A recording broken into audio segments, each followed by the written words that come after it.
So hello guys, welcome back to my new video. मेरा नाम है नितिन एंड अगेन आज आपके साथ एक इंटरेस्टिंग वीडियो लेके आया हूँ। मेरे साथ में है प्रियंका जो कि एक स्टाफ नर्स है और आज हम करने वाले हैं ओटी वर्सेस जीएनएम में डिफरेंस बिटवीन, जिसमें कि आज की वीडियो में मैं आपको सारी इन्फॉर्मेशन देने वाला हूँ कि सबसे पहले कौन से कॉलेजेस बेस्ट है, फीस कितनी होती है, साथ में वर्क क्या होता है, वर्क डिफरेंस भी करने वाला हूँ। सारे डिफरेंस जितने भी हैं, ओटी में क्या डिफरेंस है और नर्सिंग में क्या डिफरेंस है, चाहे वो फीस हो, कॉलेजेस हो, वर्क हो, वट सारे डिफरेंस आज आपके क्लियर करने वाला हूँ, सारे डाउट्स आपके क्लियर करने वाला हूँ। क्योंकि काफी सारे बच्चों के क्वेश्चंस थे, जीएनएम बेस्ट है या नर्सिंग बेस्ट है या ओटी बेस्ट है, जीएनएम या ओटी कौन सा बेस्ट है। आज की वीडियो को देख के आपके सारे डाउट्स क्लियर हो जाएंगे कि जीएनएम बेस्ट है या नर्सिंग बेस्ट है। तो आज की वीडियो में सबसे पहले मैं आपको प्रियंका से मिला दूं। यह है प्रियंका जो आपको अपना इंट्रोडक्शन देगी, थोड़ा सा आपको अपने बारे में बताएगी, देन हम वीडियो को स्टार्ट करेंगे। हाय, माय नेम इज प्रियंका। मैं अभी तक तो हॉस्पिटल में वर्क करती बट अब मैं स्टिल टीचिंग लाइन में आ गई हूँ। ठीक है, तो अभी प्रियंका हॉस्पिटल से टीचिंग लाइन में आ चुकी है, तो बट वो उनको अभी नॉलेज है, जस्ट अभी उन्होंने ही लीव किया है 1 मंथ पहले, तो ये सारी आपको इन्फॉर्मेशन दे देगी हॉस्पिटल से रिलेटेड। ठीक है, तो इसमें कोई प्रॉब्लम नहीं होने वाली। तो चलिए सबसे पहले मैं आपको बताता हूँ ओटी का काम क्या होता है, हॉस्पिटल में ओटी स्टाफ का काम क्या होता है। तो देखिए, ओटी स्टाफ जो होता है उसका मेनली काम होता है सर्जरी में असिस्ट कराना, जो कि आपने मेरी पर्सनल वीडियो देखी होगी ओटी की, तो उसमें भी आपको काफी कुछ पता लगा होगा। तो अभी हम डिफरेंस कर रहे हैं, तो मैं बताता हूँ ओटी वाले क्या होते हैं। जैसे कि पेशेंट हमारा आता है वार्ड से, हमारे पास आता है वार्ड में, नर्सिंग का काम होता है, वो अभी आपको मैम बताएंगी। ठीक है, तो अभी मैं बता रहा हूँ ओटी में मेनली ओटी टेक्नीशियन का काम क्या होता है।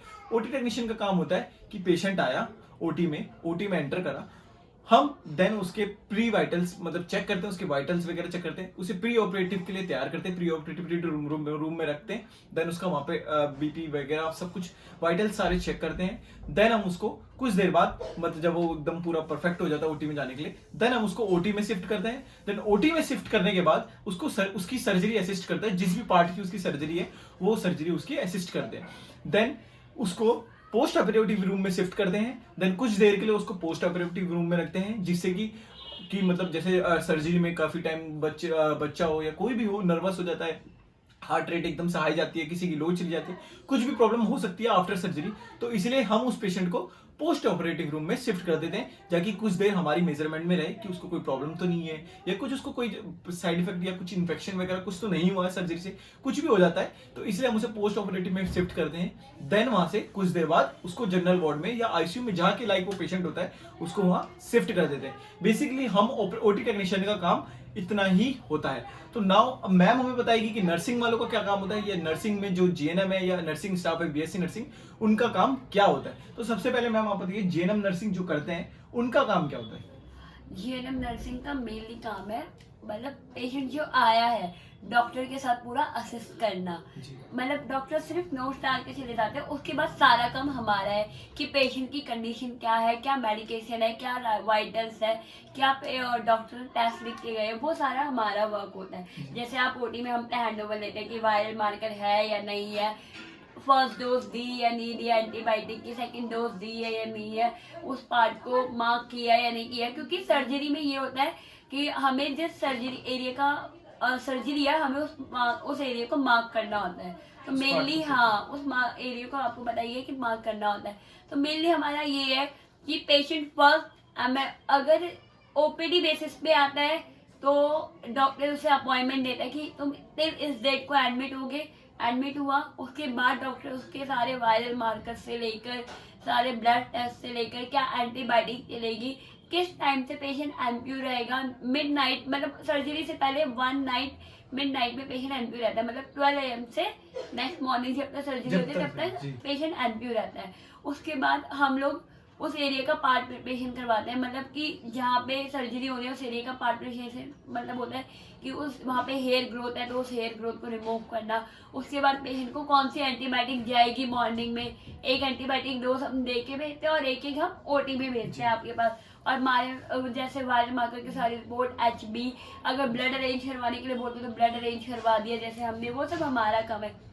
उसके बाद इन्होंने जैसे बोला हम पेशेंट ओटी में ले लेते हैं, ओटी से उससे पहले तो पेशेंट ठीक होता है, आपको भी पता है, वो तो ठीक है। सर्जरी के बाद जो डिफिकल्टी पेशेंट के साथ होती है ना, वो सिर्फ हम लोग जानते हैं। एक तो पेशेंट अवेक नहीं होता, अनकॉन्शियस होता है, ड्राउजी टाइप होता है, क्योंकि उसको एनेस्थीसिया दिया हुआ होता है। पेन में भी रहता है, हाँ, काफी पेन उस में समय भी तो रहता काफी है। difficulties और होती फिर है। वो जी। थोड़ा थोड़ा होश में आता है, तो उसके बाद वो सिर्फ एक ही चीज बोलता है, पेन पेन पेन। हमारे लिए वो समझाना पेशेंट को बहुत मुश्किल हो जाता है। मेनली सारा गुस्सा हमारा आप पे निकाल देता है। हाँ, मतलब जो भी जो है कि नर्सिंग पे ही निकालता है, क्योंकि देखो मैडम ने जैसे आपको बताया कि जितना भी काम होता है आफ्टर ओटी या बिफोर ओटी, वो सब एक नर्सिंग डिपार्टमेंट का होता है। मान लो कोई पेशेंट सर्जरी के लिए नहीं है, बेसिकली नॉर्मल किसी मतलब डिसीज को लेके आया अपनी, तो वो भी यही लोग संभालते हैं। ये तो अभी आपने मैम ने आपको ओटी में भेजने वाले पेशेंट की बात दी है। हाँ। नॉर्मली मैडम जैसे मान लो कोई पेशेंट आता है स्टमक पेन लेके या वट कोई भी पेन लेके, हाँ। तो उसको भी आप लोग ही हैंडल हम करते हैं। लोग ही हैंडल करते हैं, पर डॉक्टर का काम है नोट्स लिख के चले जाना। उसके मतलब जो मेडिकेशन है डॉक्टर लिख के चले जाएगा, उसको वन टाइम देखेगा। राउंड्स लेने डॉक्टर्स आते रहते हैं हमारे पास। बाकी उसको मेडिसिन कैसे देनी है, क्या करना है, वो हमारा काम है। डाइल्यूट करके देना पेशेंट को, सैंपल लेना, कैनुला लगाना, वो सब आपको पता है, हमारा वर्क है। बेसिकली मैम का मतलब ये है, मैं आपको कुछ प्योर लैंग्वेज बताता हूँ कि मैम थोड़ी हॉस्पिटल लैंग्वेज यूज कर रही है। नोट्स वगैरह आपको समझ नहीं आ रहा होगा, क्योंकि मेरे काफी सारे व्यूअर रहते हैं जो हॉस्पिटल में कभी गए ही नहीं है। हाँ, ये तो इसलिए मैं उनको अपनी एकदम प्योर लैंग्वेज में सिखाने की कोशिश करता हूँ। हाँ। तो मैं उनको बताऊंगा, जो मैम ने कहा कि नोट्स देते हैं, लाइक इनका कहना ये है, डॉक्टर्स जो होते हैं या जो भी आरएमओ डॉक्टर या कोई भी डॉक्टर होगा, वो हमें ऑर्डर दे देता है एक तरह से कि लाइक इस पेशेंट को ये डाइट दी जाएगी, इस पेशेंट को ये मेडिसिन देनी है। वो सब एक तरह से वो बता देता है कि इसको क्या क्या करना है। देन स्टाफ नर्स या बीएससी नर्सिंग नर्स जो भी होती है, जो भी वो कोर्स को करके जाती है उस बेस पे, तो उनका काम होता है उस पेशेंट को वो मेडिसिन प्रोवाइड कराना, उस टाइम पे करना, इतनी ही करना। इनको एक तरह से ऑर्डर देते हैं डॉक्टर्स, देन ये ट्रीट करते हैं। समटाइम्स ऐसा भी होता है कि कुछ इमरजेंसीज आ जाती है, डॉक्टर नहीं अवेलेबल होते या कुछ नहीं होते, तब आप क्या करते हैं मैडम? मतलब जैसे इमरजेंसी है और मतलब सडनली ऐसा होता है कि पेशेंट का बीपी बहुत ज्यादा फॉल है जी। और वहाँ पे डॉक्टर नहीं है उस टाइम पे प्रेजेंट, हम इन्फॉर्म कर रहे हैं, तो हमें जो मेनली पता होता है, जैसे हमें पता है कि पेशेंट का बीपी फॉल है, बिल्कुल नील आ रहा है, तो हम फटाफट सबसे पहले ये करते हैं कि नॉराड इंजेक्शन होता है। मैं मतलब मेनली नहीं बताऊंगी, हम वो फ्लूइड देना शुरू कर देते हैं।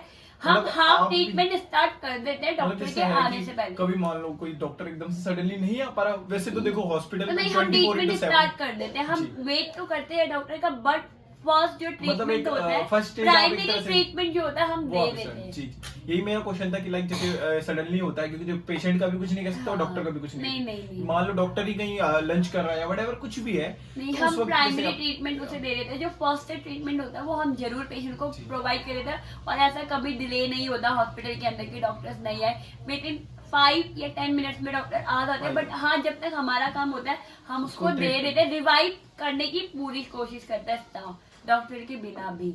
ऐसा नहीं है कि तो देखो मैम ने भी हम दोनों ने अपने मतलब मैम ने और मैंने अपना वर्क डिफरेंस बताया मेनली शॉर्ट में आपको। बाकी कुछ और डिटेल्स भी होती हैं, काफी सारी चीजें होती हैं, जब आप जॉब करोगे या उसमें वर्क में फील्ड में काम करोगे तो आपको खुद ही काफी अच्छे से समझ आएगी।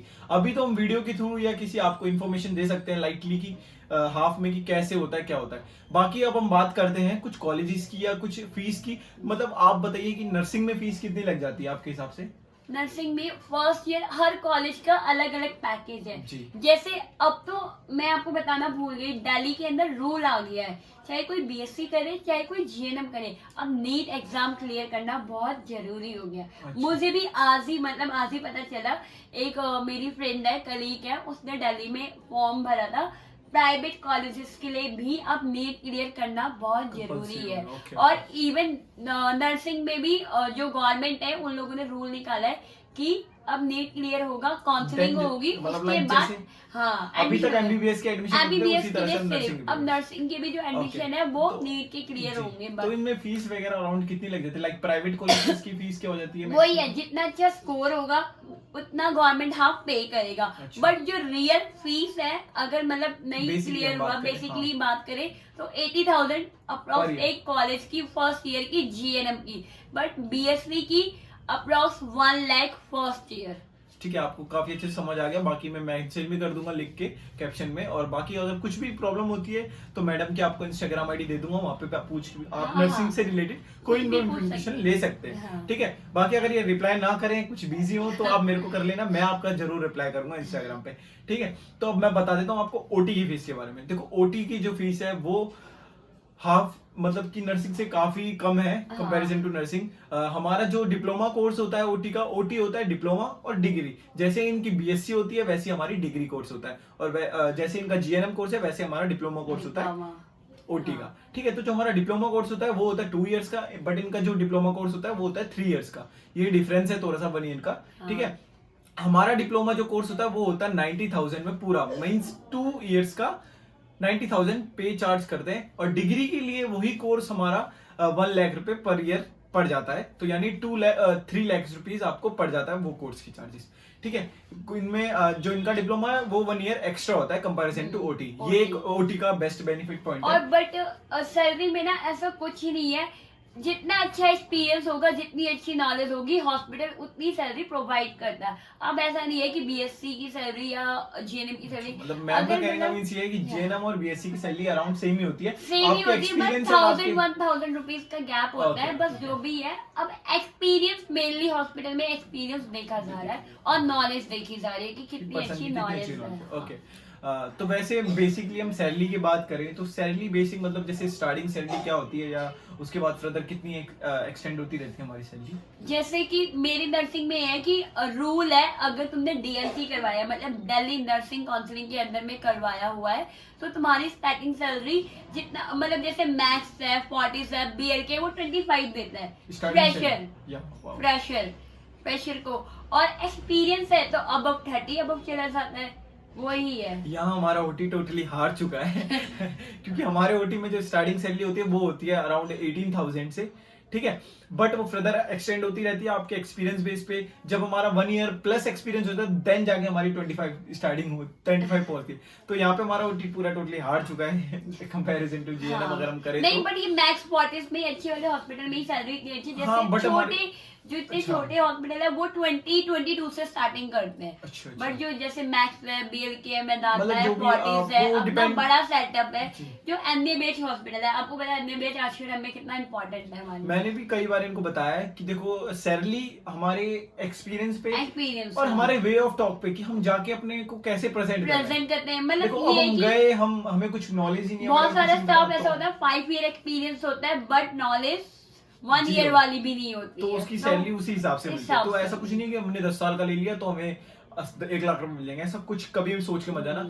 बेसिकली डिपेंड करता है आपके नॉलेज, आपके एक्सपीरियंस पे कि आपको कितना अच्छे से काम आता है और कितनी अच्छी नॉलेज है अगर, और आपने आपको आप कैसे प्रेजेंट करते हो। मैं अगर जाके अपने को काफी अच्छे से प्रेजेंट करूँ तो मेरी सैलरी 50,000 भी दे देंगे। वही मैं जाऊं ऐसे ही बन के लाइक कुछ ही नहीं आता या वट कुछ एक क्वेश्चन का आंसर नहीं पता, तो मेरे को 10,000 भी नहीं देंगे। और आज के टाइम पे सबको पता है कि कॉन्फिडेंस बहुत जरूरी है। विदाउट कॉन्फिडेंस कुछ भी नहीं है लाइफ में। तो कहीं भी जाओ तो मैं थोड़ा सा गलत भी आंसर कर रहे हो तो एटलीस्ट कॉन्फिडेंस होना चाहिए। आंसर को इतना कॉन्फिडेंस से दो कि सामने वाला बंदा खुद कंफ्यूज हो जाए। ये नर्सिंग में बात तो मेनली आपने यही है। काफी अच्छी, ये आप में ही नहीं मैम सारी जगह लगभग यही है। तो देखो यही कुछ हमारे डिफरेंस है। बाकी कॉलेजेस की बात करें तो देखो दोनों कॉलेजेस हमारे सेम ही होते हैं। लाइक आप अगर नोएडा साइड में चले जाओ तो मेट्रो कॉलेज है, शारदा यूनिवर्सिटी, कैलाश यूनिवर्सिटी, काफी सारी है। बाकी अगर आपको भी कोई नर्सिंग कोर्स करना हो या नर्सिंग कोर्स से रिलेटेड कोई भी इंफॉर्मेशन चाहिए हो या नर्सिंग कोर्स करना चाहते हो तो आपके लिए एक बेस्ट ऑफर है हमारे पास, जो कि मैम ने मुझे कुछ टाइम पहले बताया था कि आप नर्सिंग कोर्स कर लो देन उसके बाद आपको उसका पे करना है। लाइक उसकी फीस जो है वो आफ्टर कोर्स आप पे करने का आपको ऑप्शन मिल रहा है। तो इसके लिए आप हमें कांटेक्ट कर सकते हैं इंस्टाग्राम पे। उसके लिए आप मुझे मैसेज डालना, एक ही मैसेज डालना कि मेरे को नर्सिंग कोर्स करना है, देन मैं आपका जितना जल्दी हो सका आपको रिप्लाई करूंगा। बताती हूँ, मतलब ऐसा है कि अगर एक बार डिटेल में मैम बताइए। मतलब कि बस ये है कि सिक्योरिटी के नाम पे मतलब 10,000 रुपीज हमें पे करना होता है। 10 to 15,000 हाँ, जो भी 10 होता to है 15,000 जितना भी है वो आगे से आता है। और उसमें डॉक्यूमेंट्स दे दिए, 3 इयर्स का अपना कोर्स हो गया, 3 इयर्स बच्चा पढ़ेगा, 3 इयर्स उसको गवर्नमेंट फीस पे करी, 3 इयर्स के बाद उसको गवर्नमेंट को वो सारा पैसा वापस देना पड़ेगा सैलरी में से। जी। बट पूरी सैलरी डिडक्ट नहीं करती गवर्नमेंट, हाँ मतलब कि जैसे 20 है तो 5000 उसमें से डिडक्ट कर देती जी, है। मैंने भी ये आपको बताया कि पहले पढ़ो देन फीस दो, यही है ना एक तरह से हाँ, स्कीम हाँ। कि देखो आपके 10 to 15,000 एज अ सिक्योरिटी पहले आपको देने पड़ेंगे, देन आप कोर्स कर लेंगे, कोर्स के बाद देन आप जब आपकी जॉब लग जाएगी अच्छी खासी, हाँ। देन उसमें से कुछ परसेंट आपका कट के आपकी फीस को चला जाएगा जो आपने पहले नर्सिंग कर चुके हो। नर्सिंग में। ठीक है, तो ये सबसे अच्छा ऑप्शन है आपको नर्सिंग अगर आप करना चाहते हो कभी भी, तो आप इसके लिए मुझसे कांटेक्ट कर सकते हैं। जो भी नर्सिंग करना चाहता है मैं उसको पूरी डिटेल्स दे दूंगा और कैसे कैसे फॉर्म भरना है, क्या क्या करना है, वो मैं उसकी पूरी हेल्प करूंगा। तो इसके लिए आप मुझे कांटेक्ट कर सकते हैं इंस्टाग्राम पे, मैम को भी कर सकते हैं हाँ। इंस्टाग्राम पे। बाकी अगर आप रिप्लाई ना करें तो आप मेरी किसी भी फोटो या वीडियो पे कमेंट करके मेरे से बात कर सकते हैं, मैं आपका जरूर रिप्लाई करूंगा। तो आज की वीडियो में मैं बेसिकली आपको थोड़ा सा नर्सिंग और ओटी के बीच में डिफरेंस बताने वाला था कि कोर्स की ड्यूरेशन क्या होती है, फीस कितनी होती है, सैलरी कितनी होती है। यही मेन तीन या चार डाउट्स रहते हैं। एक डाउट्स मैम ज्यादातर ये भी रहता है कि स्टडी कैसी रहती है, मतलब आपकी हार्ड रहती है हमारी हार्ड रहती है। देखो मैं अपनी बता देता हूँ पहले, देखो मैं तो कहूंगा हमेशा से यही कहता हूँ कि देखो हमारी स्टडी ना ज्यादा हार्ड होती है ना ज्यादा एकदम लो क्वालिटी की होती है, हमारी होती है जो मीडियम होती है, जो पढ़ना चाहता है वो कुछ भी कर सकता है। ये मेरा एक सबसे बेस्ट थोड़ा पॉइंट रहता है। देखो स्टडी में ये होता है उनके लिए, उनके इंस्ट्रूमेंट याद करना बहुत मुश्किल है जो हमसे हमारे नहीं जो होते। हमारे जो इंस्ट्रूमेंट्स होते हैं वो उनको बहुत डिफिकल्ट है। करना थोड़ा सा और difficult मुझे लगता है। मेरे अकॉर्डिंग जैसे अनाटमी हो गई, ह्यूमन बॉडी के बारे में पूरी एक details एक में। पार्ट्स को याद करना, मतलब वो थोड़ा मैं सा अभी difficult। टीचिंग लाइन में घुसी तो वहाँ पे बच्चे जैसे टेम्पोरल कुछ बोलती तो वो वर्ड्स बोल ही नहीं पाते। तो वो ये है कि दोनों में पढ़ाई सेम है, बट वो है कि बच्चा किस तरीके से उसे पढ़ना चाहिए। सबसे मेन तो मेरा तो मोटिव यही है कि जो पढ़ना चाहता है वो हाँ, कुछ भी कर सकता है। कुछ भी सबसे कर मेन सकता है है, यही। जो करना चाहता है वो नर्सिंग भी कर सकता है, ओटी भी कर सकता है। जो नहीं कर चाहता हाँ। वो कुछ नहीं कर सकता। ठीक है सर। ठीक है, तो बस यही है आज की वीडियो में, इतना ही हम शेयर करना हाँ। चाहेंगे। थैंक यू मैम, आपने Thank you। आए और आपने इतनी अच्छी इन्फॉर्मेशन दी। मेरे कोई पार्टनर्स नहीं। मतलब जो भी है मेरे व्यूअर्स कोई उनको नहीं। काफी अच्छी इन्फॉर्मेशन दी। बस मैं कहूंगा कि अगर नर्सिंग कोर्स के लिए इसमें से कोई आता है तो आप उनकी जरूर हेल्प जरूर कीजिएगा। जरूर मुझे, ठीक है मैम, हाँ मैं इंस्टा आईडी ग्राम मैं आपके इंस्टा जरूर डालूंगा, आप उनसे हाँ। कांटेक्ट करना। मैं कोई हो सका तो आपका यूट्यूब चैनल भी डाल दूंगा। हाँ, मैडम भी यूट्यूब डाल- चैनल स्टार्ट किया है मैडम ने, क्योंकि मैडम ने देखा कि मैं काफी मतलब इस तरह से इन्फॉर्मेशन दे रहा हूँ। हाँ। तो मैम ने कहा मेरा भी काफी मैंने, तो मैंने कहा मैम एक बार आप पहले मेरी वीडियो में आ जाओ, देन आप अपना चैनल पे ध्यान देना। तो मैंने पहले मैडम को बुलाया और मैडम का चैनल मैं यूट्यूब पे डालूंगा, तो आप वहां से जाके मैडम की वीडियोस देख सकते हैं। देख- ठीक है, तो आज की वीडियो में इतनी इन्फॉर्मेशन। अगर वीडियो पसंद आई हो तो लाइक शेयर एंड सब्सक्राइब जरूर करिएगा। करेंगे। आप भी करिए। हाँ लाइक एंड सब्सक्राइब जरूर करें, नितिन को भी और मुझे भी। हाँ मैम को भी करिएगा, मैम का चैनल में डालूंगा। हाँ। ठीक है, आज की वीडियो में इतना ही, मिलते हैं नेक्स्ट वीडियो में, तब तक के लिए टाटा। Okay bye.